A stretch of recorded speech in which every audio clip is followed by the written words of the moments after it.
Chapter 7. Now concerning the things whereof ye wrote unto me, it is good for a man not to touch a woman. Nevertheless, to avoid fornication, let every man have his own wife, and let every woman have her own husband. Let the husband render unto the wife due benevolence, and likewise also the wife unto the husband. The wife hath not power of her own body, but the husband, and likewise also the husband hath not power of his own body, but the wife. Defraud ye not one the other, except it be with consent for a time, that ye may give yourselves to fasting and prayer, and come together again, that Satan tempt you not for your incontinency. But I speak this by permission, and not of commandment. For I would that all men were even as I myself. But every man hath his proper gift of God, one after this manner, and another after that. I say therefore to the unmarried and widows, it is good for them if they abide even as I. But if they cannot contain, let them marry, for it is better to marry than to burn. And unto the married I command, yet not I, but the Lord, let not the wife depart from her husband. But, and if she depart, let her remain unmarried, or be reconciled to her husband, and let not the husband put away his wife. But to the rest speak I, not the Lord, if any brother hath a wife that believeth not, and she be pleased to dwell with him, let him not put her away. And the woman which hath an husband that believeth not, and if he be pleased to dwell with her, let her not leave him. For the unbelieving husband is sanctified by the wife, and the unbelieving wife is sanctified by the husband, else were your children unclean, but now are they holy. But if the unbelieving depart, let him depart.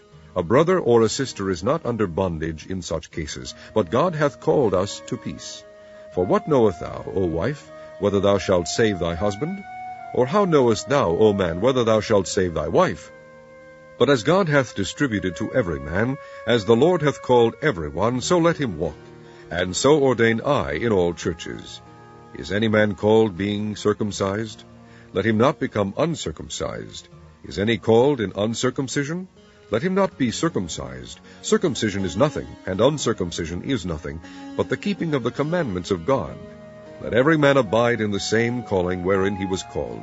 Art thou called being a servant? Care not for it, but if thou mayest be made free, use it rather. For he that is called in the Lord, being a servant, is the Lord's free man. Likewise also he that is called being free, is Christ's servant. Ye are bought with a price. Be not ye the servants of men. Brethren, let every man, wherein he is called, therein abide with God. Now concerning virgins I have no commandment of the Lord, yet I give my judgment, as one that hath obtained mercy of the Lord, to be faithful. I suppose therefore that this is good for the present distress, I say, that it is good for a man so to be. Art thou bound unto a wife? Seek not to be loosed. Art thou loosed from a wife? Seek not a wife. But, and if thou marry, thou hast not sinned, and if a virgin marry, she hath not sinned. Nevertheless, such shall have trouble in the flesh, but I spare you. But this I say, brethren, the time is short. It remaineth that both they that have wives be as though they had none, and they that weep as though they wept not, and they that rejoice as though they rejoiced not, and they that buy as though they possessed not, and they that use this world as not abusing it, for the fashion of this world passeth away. But I would have you without carefulness. He that is unmarried careth for the things that belong to the Lord, how he may please the Lord. But he that is married careth for the things that are of the world, how he may please his wife. There is difference also between a wife and a virgin. The unmarried woman careth for the things of the Lord, that she may be holy both in body and in spirit. But she that is married careth for the things of the world, how she may please her husband. And this I speak for your own profit, not that I may cast a snare upon you, but for that which is comely, and that ye may attend upon the Lord without distraction.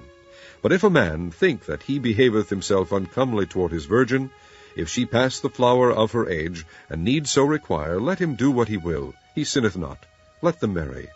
Nevertheless, he that standeth steadfast in his heart, having no necessity, but hath power over his own will, and hath so decreed in his heart that he will keep his virgin, doeth well. So then, he that giveth her in marriage doeth well, but he that giveth her not in marriage doeth better. The wife is bound by the law as long as her husband liveth, but if her husband be dead, she is at liberty to be married to whom she will, only in the Lord. But she is happier if she so abide, after my judgment, and I think also that I have the Spirit of God.